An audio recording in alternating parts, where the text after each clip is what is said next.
My name is Walt Nygaard. I'm the co-curator, along with this gentleman, Dennis Murray, of the New Century of War exhibit. And I'd like to thank you all for coming out today. We believe that we've come up with a pretty good exhibit. And I wanted to briefly, this is going to be a brief little speaking program because we really want you to experience the artwork, to talk to the artists, to eat the food out there, and to basically have a good time. This exhibit began as an idea in the mind of our last interim director, a lady named Pat Franchino, who's sitting right there. Go like this. She had the unenviable task of being an interim director here at a time of great turmoil with the Print Center, with Combat Paper New Jersey, with the new entity that we are now, Frontline Art. And we were trying to hang in there. We were doing renovations. We were making artwork, keeping studios open. And we had the idea with the merger of the Print Center and Frontline Art. Pat had the idea of mounting a joint exhibit between the artists from the Print Center. I refer to as a civilian artist, which isn't entirely accurate, and the Combat Paper artists. And that was supposed to happen earlier in the year.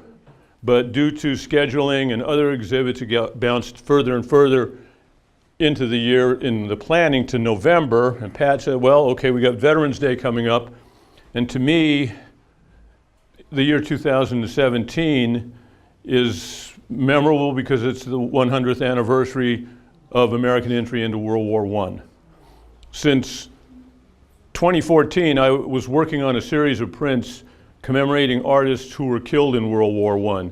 The war began in August 1914. Obviously, we weren't yet in it, but there's hundreds of artists who were killed in that war. And I started with the German artist Franz Marc. I did Alan Seeger, who's back there, an American artist serving with the French. And so I was already thinking about that a lot. And I mentioned it to Pat, and she said, well, let's go with that. You know, to me, 1914, or for us 1917, is when the 20th century truly began. And I don't think that we're really out of it yet. But I just want to acknowledge Pat. If it wasn't for her, this exhibit would never have gotten off the ground in the first place. So.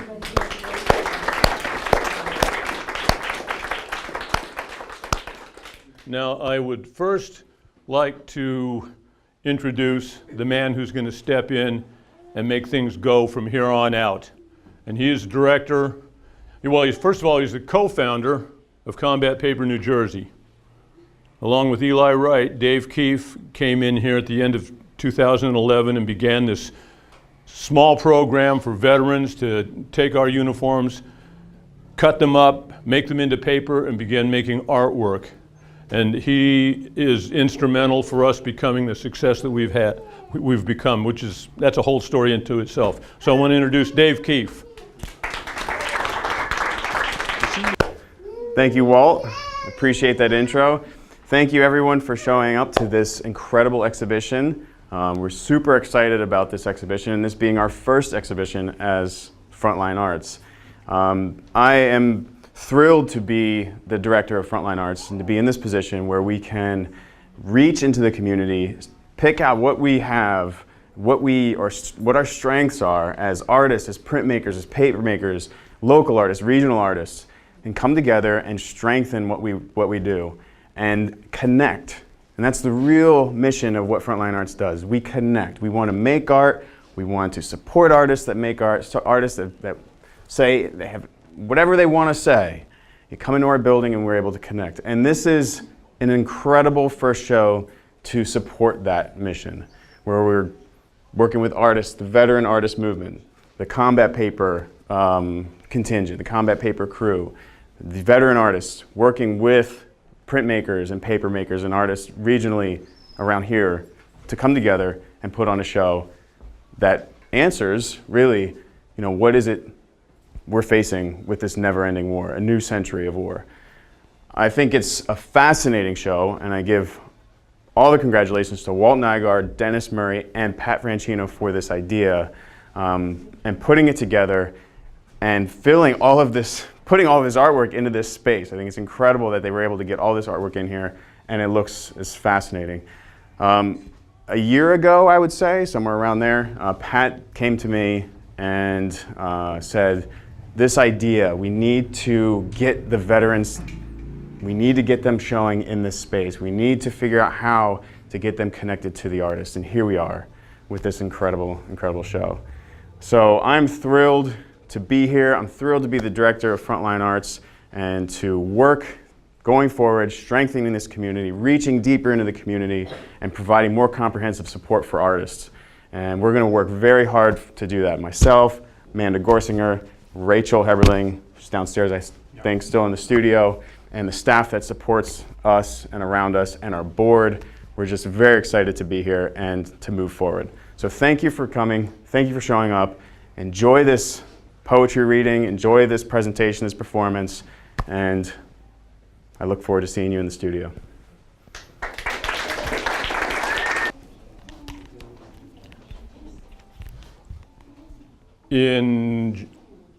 On July 28th, 1914, a pretty nondescript, unimportant archduke was assassinated that triggered an event that is so horrific, you would think that the world would never want to repeat it.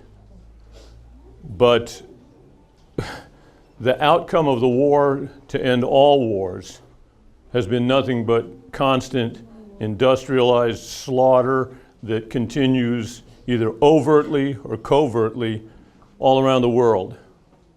And it's distressing to know that the leaders of the world haven't learned the lessons that they should have learned back then. And it's more distressing that the leaders and the leader of our country has absolutely no desire to acknowledge that peace is better than war.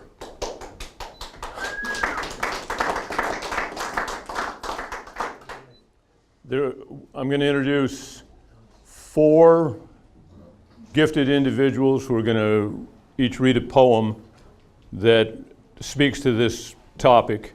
And the first one is my friend Ron Erickson, who's a gifted writer, who's a gifted artist. He's not a writer, but he's going to read words that speak to the tragedy of any war. Ron Erickson. Hi, everybody. I'm Ron Erickson. Walter, thank you so much for asking me to do this. I'm going to be reading a poem by Wilfred Owen, who was a soldier and a poet. And he died at the age of 25 in his second tour at the front. And while serving with Delta Company, the 2nd Manchesters, while they were trying to cross the, what is it called, the Samrawa Canal at Ors. And the name of the poem is Dulce et Decorum Est. And that's the, I'm sorry, that's the modern Italian pronunciation. It's actually Dulce et Decorum Est. Bent double like old beggars under sacks, knock-kneed, coughing like hags, we cursed through sludge, till on the haunting flares we turned our backs, and towards our distant rest began to trudge. Men marched asleep, many had lost their boots, but limped on, bloodshod, all went lame, all blind. Drunk with fatigue, deaf even to the hoots of tired, outstripped 5-9s that dropped behind. Gas, gas, quick boys, an ecstasy of fumbling, fitting the clumsy helmets just in time. But someone still was yelling out and stumbling and floundering like a man in fire or lime. Dim through the misty panes and thick green light, as under a green sea I saw him drowning. In all my dreams before my helpless sight, he plunges at me, guttering, choking, drowning. If in some smothering dreams you too could pace behind the wagon that we flung him in and watch the white eyes writhing in his face, his hanging face like a devil sick of sin. If you could hear at every jolt the blood come gargling from the froth-corrupted lungs, obscene as cancer, bitter as the cud of vile, incurable sores on innocent tongues. My friend, you would not tell with such high zest to children ardent for some desperate glory the old lie, dulce et decorum est, pro patria mori.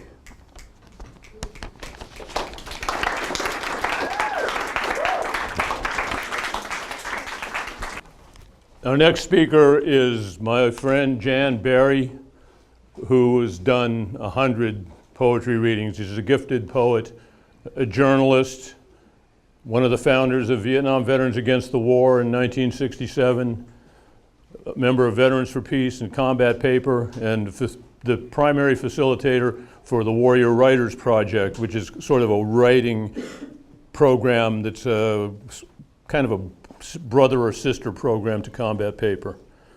He wrote a piece specifically for this event. Jan Barry.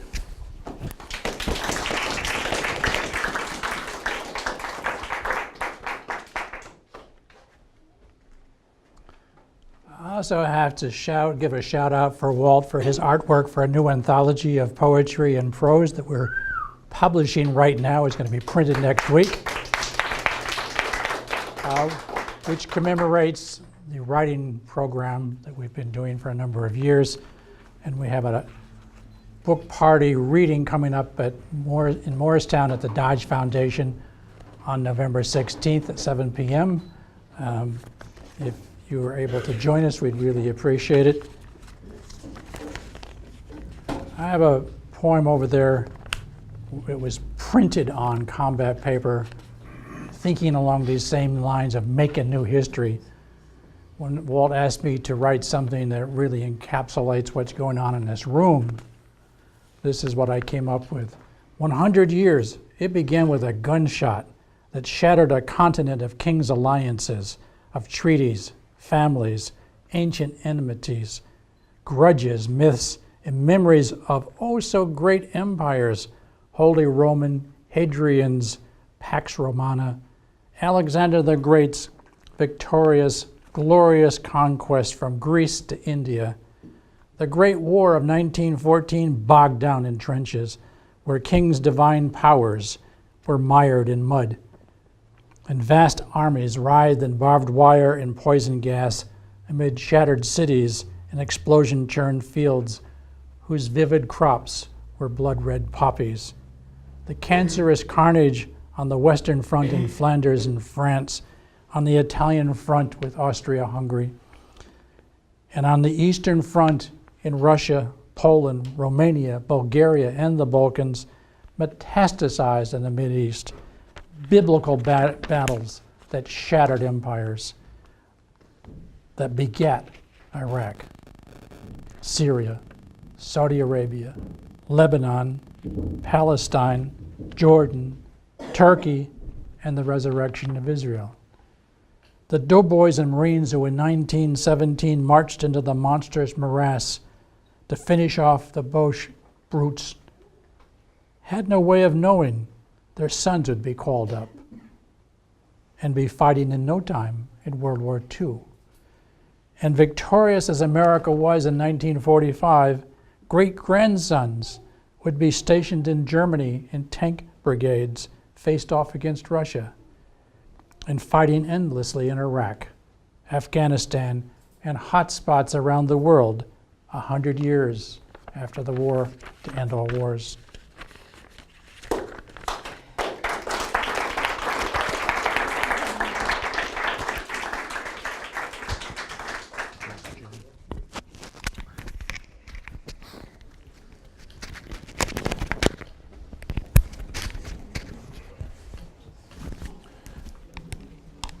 as I said before, since 2011, we who make combat paper have been blessed with this place. We started, Dave and Eli began, and we started showing up to cut up our uniforms, to turn them into paper, and to start making artwork, and to grow as artists. There's been a lot of conversation and talk about what we do, but one of our members, a gifted artist, an actor and writer, glass artist, all kinds of art, wrote a poem that better than anybody expresses what we do at Combat Paper. My friend, Walter Zimmerman. Wonderful, thank you. And because I'm so vain and because I do have theater experience, I want light on my face. Thank you very much. All this history, what I'm talking about is something that really takes place now, took place just a few years ago. I was told about a group that was making paper out of their military uniforms by a friend of mine in an art group in Maplewood, New Jersey, and then she told me that they were doing that the Newark paper was doing an article, and they needed people in the background. So I came out. I was really enticed mostly by the fact that I was going to be able to drive across Rattlesnake Bridge Road. This seemed like a high point in my life. So I came out, and the newspaper didn't show up, but other people did. And I sort of got hooked. I have buried much of my own past. I have forgotten, in some ways, my own military service. I served long before Don't Ask, Don't Tell was even a vague dream. So I lived a very covert life as a military person, and I continued to do that here. But the impact of being with these people has made a difference. Process for Combat Paper, July 10th, 2013. We walk into a room that was really made for other things. One or two at a time, as a rule, in no particular order, in no particular pattern. Some are older, some are younger, some are women, some men, some are wounded one way, some another. We walk into a room we've been allowed to use for our own arcane purposes, our own peculiar work. And we say hello and joke, maybe have a cup of coffee as we approach, sidle up to really our apparently unproductive, obsessive, laborious task. In this room, we have some uniforms, the military kind. Some are ours, some are not. Some we salvaged from the scathing and impersonal, danger-ridden places that the puppet masters like to call the theater of war. Some were given up by next of kin. Some were picked from racks at thrift stores where, like outgrown shells of hermit crabs, these garments will wash up and pool in rows on flimsy hangers. These uniforms we now, our little group, gather round and start to snip and tear and undo. And we idly talk as the busy-handed will of this and that, a baby, a trip, a new pair of shoes, a headache, a pot of delicious beans. And without particular signal, our common history, many-faceted, spanning scores of years, touching one continent or another, begins to re-emerge. Perhaps today, snip, snip, snip, it will be an older story brought to mind, something acted out in torrid foreign swaths of green and brown, where the enemy has robbed the orphan of the bag of crackers you just gave her, and then before you know it, she herself has vanished too. And all the while, unannounced, some chemical that's allegedly your own ally is seeping its way into your bones to work a strange, malign magic. Perhaps today, snip, snip, it will be a newer story of sitting by a mythic river and watching helpless as a clumsy, heavy cargo truck slides inexorably down the bank and flips itself, wheels in the air, over like some ungainly bug, sinking quick into the turgid water until all the young inside, all in their uniforms, are drowned. And the younger ones among us say they find in hearing tales from times before they were even born of a sense of their own history, of their identity, their heritage, their role in a still expanding tradition, while the older ones among us find a kind of awful awe in hearing from a different century the same familiar plot. And from the lives of women and men young enough to be our grandkids, young enough to have needed shielding, a protective arm, a place of warm shelter, which it was impossible for anyone to give. Slowly, steadily, these uniforms, these artifices, built as fabric lies to hide even from ourselves our inborn basic identities, these uniforms come undone, separate into drifting continental plates of poly-cotton fabric, and then break down even further into strips and into bits, and then into a watery mix, all shapeless, blurry, like half-remembered dreams. And this is the transition point, that metamorphic place where one reality ebbs away and another takes its place, where everything we mean when we say uniform, even, flat, indistinguishable one from another, interchangeable, apparently without end, disappears.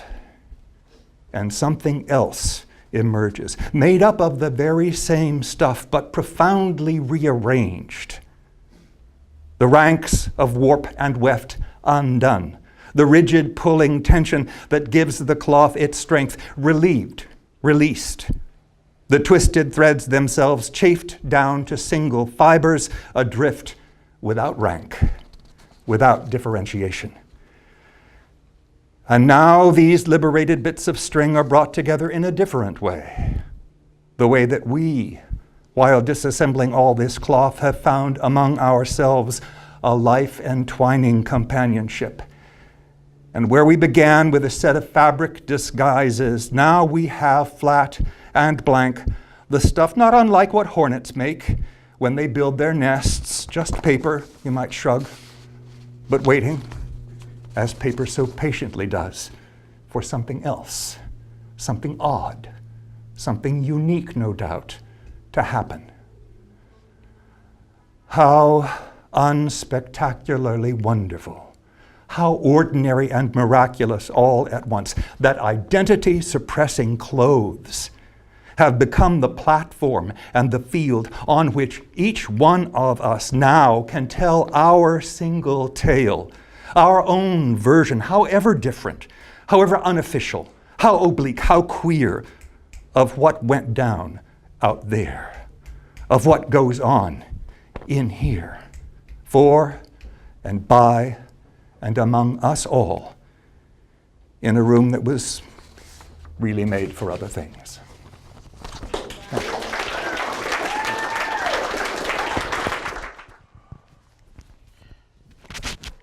When I think about the whole idea behind this, of this war to end all wars, and the reality of the world that we live in, I ask myself, when you see the pictures back there of the war dead, is that worse than if you look over here and see these iconic children and the juxtaposition of our kind of clueless reality that we live in and the devastation and death that goes on every single day around us in this world that we inhabit? You know, do we live in a better world? If there's a solution to that, and if we've learned anything, I think it's going to come sort of from the ground up. And we have to learn understanding in other cultures and the fact that we're just one country in this world, and we have to learn empathy. And our next reader is unique in that category. She's a woman veteran. She served with a Army Field Hospital in Mogadishu, Somalia, before 9/11, in one of the most wild hot spots in the world. And she's came to us and began making paper. Combat paper comes in all different colors. The blue paper of Sarah Mess's operating room scrubs. And the experience of war is very different. The level of empathy that she brings to the victims of war, particularly women and children, is maybe the most important lesson that we have to hand out. My friend, Sarah Mess.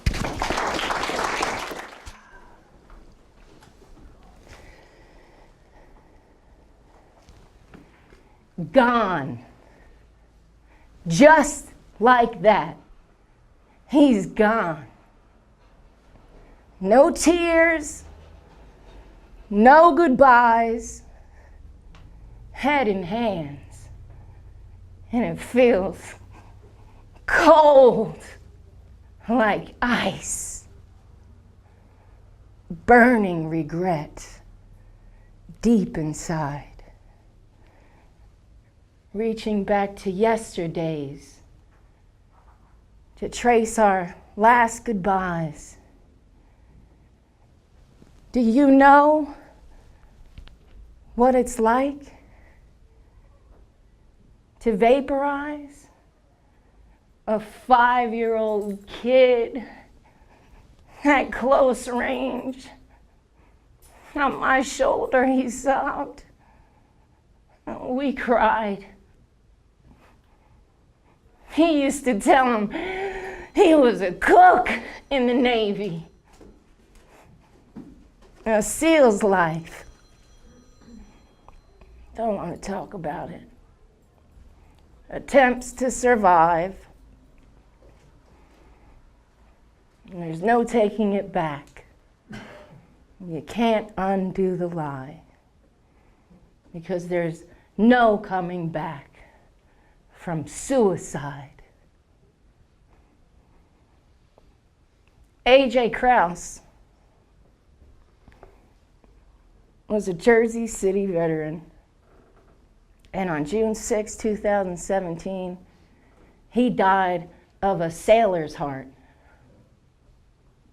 And today was one of my proudest moments as a veteran. I marched for the first time since 2003 when the Lions Combat PTSD Unit wanted to parade us down Fifth Avenue with a PTSD banner. I marched with Veterans for Peace, Jersey City, Chapter 21, and I saw banners for Gold Star mothers, and I saw banners of faces that we lost, but we don't talk about the faces that we lose long, long, long after the light of the last flare fades. And that's suicide, depleted uranium, Agent Orange, toxic, dirty, degreaser, dirty water, barium, mefloquine, anthrax, vaccinations. You can find them all on the War-Related Illness and Injury Study Center website. It took decades for the Vietnam veterans to stop being called conspiracy theorists. I too was poisoned. And I served in a war long ago, so forgotten that I forgot it myself, and I didn't submit anything here. I thought this was a World War I exhibit. I turned it off. How ironic. These are my kids. They're every veteran's kids in here. Anyone that ever came home and brought the war home with them. And I saw it is important to do artwork and to use our voices and take these blank canvases and tell the stories that haven't been told. And it's been a painful one, and I've been avoiding it. I've been avoiding the deep moral injuries, but this week I was faced with those head on.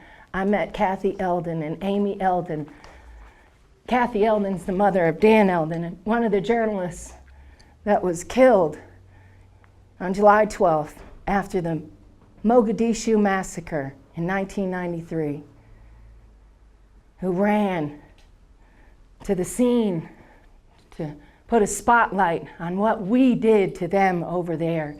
And they didn't have the mercy of shrapnel or an AK-47 round or an M16 round or an RPG. They did to them what America thought they weren't capable of. They fought back for their freedom, the ultimate freedom fighters, and they National Geographic style ended their lives that day. And they made a film about it. It took 20-something years, 24 years. I was at the New York City premiere on Monday. The Journey is the Destination. It's a feature film. And I'll tell you what, I was there, and when I saw Black Hawk Down, I said, that's not how it went down, okay? I sat and I had a mirror held up to me to show me what I looked like over there. And you know what? The moral injuries run deep. And it's not every day that you see a Somali woman in a New Jersey pizzeria. She said that people often ask her if she's from the islands. Her eyes as bright as her smile, Somalia shining through her chocolate skin, hair no longer laden with the parched winds of Africa, but with the winds of a blow dryer. No textiles to robe her from her head to her feet, the Gap version of her former self. Assimilation. For becoming American, she pays through her children, their tongue, no longer her own.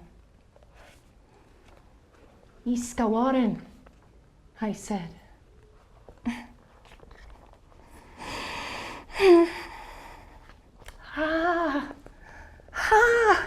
You know Somali? Confused look comes over her face. She searches for the answer in my fair skin and freckled arms as my son places a quarter in the gumball machine behind me. Mogadishu, I said. Her jaw drops as my son's gumball falls to the dirty floor.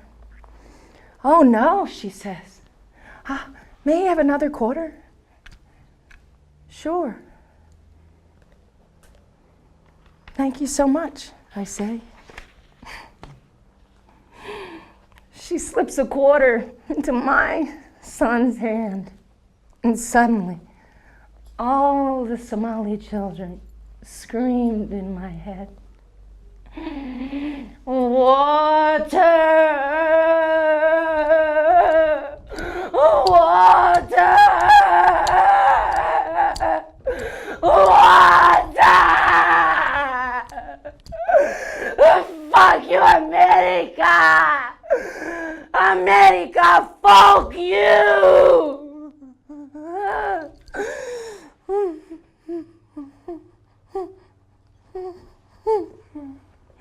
And the guilt of hellfire raining on her people rips through my being, transporting me back to convoying, full speed, heart pounding, blood racing, under the facade of a humanitarian mission. My son pops the bright green gumball into his mouth.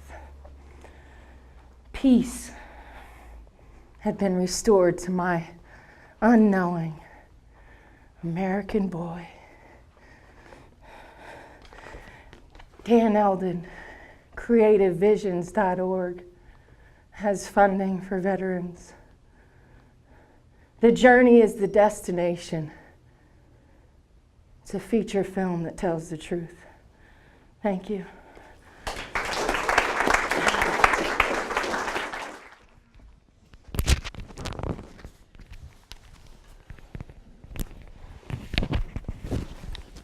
There was a poet named Ivor Gurney who was a British soldier in World War I. There were a lot of them. I wasn't really thinking about him until Sarah started to do the poem that I asked her to do. He died in 1929 in an insane asylum in England. He thought the war was still going on. This exhibit and this war opened the modern world. I guess if you go back down throughout history, there's been many modern worlds. But this is the modern world that we're living in. And so this concludes the speaking part of this exhibit. And I hope that you'll stay, look at these pictures, talk to the people who made them, talk to these wonderful friends of mine who have read and recited for you. And I thank and appreciate and respect the fact that you all came down here today to be with us. So thank you all very much.